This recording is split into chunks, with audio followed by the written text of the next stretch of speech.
5 basic steps that you need to take in order to start your business today. Number 1 is a business plan. It's a place where you're putting your ideas out. You're doing the SWOT analysis, the strength, weaknesses, opportunities, and threat analysis.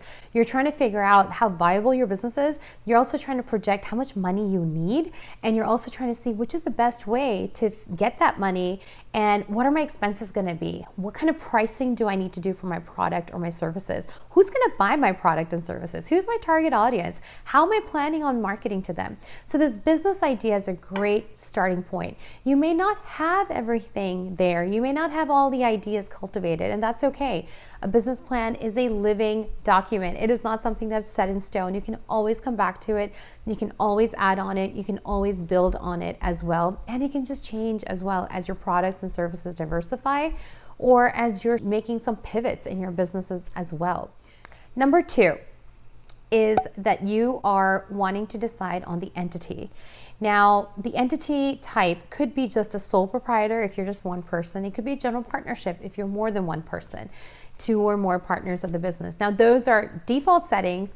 They are settings that are given to you just by the mere fact of starting a business. And what that means implication-wise, generally on the big 2 high-level things of liability and also of tax consequences. So liability with sole proprietorships and general partnerships is that you're exposing your personal assets to the liability as well. So whatever is personal can be attacked if there is a liability or a claim or some type of matter, especially in court, that becomes litigious.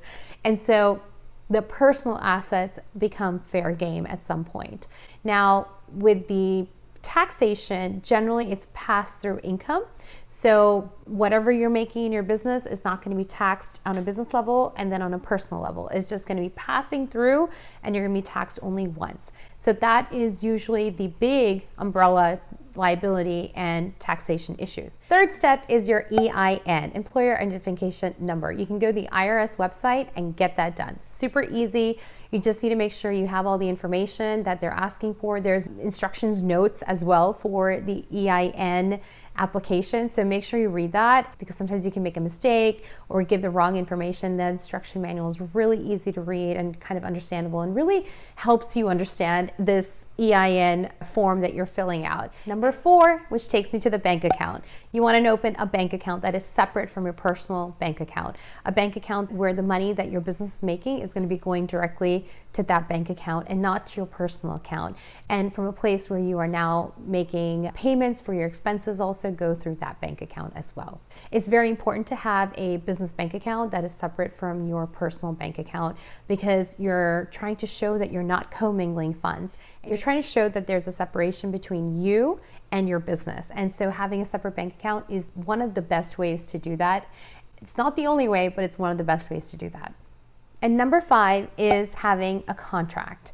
And so even if you are a single member LLC even, you want to have a company agreement, because that company agreement is between you and the entity. Because at the end of the day, the entity is one thing and you are separate from the entity. So you want to have a company agreement where you're signing with the entity, saying that the entity is protecting you from personal liability.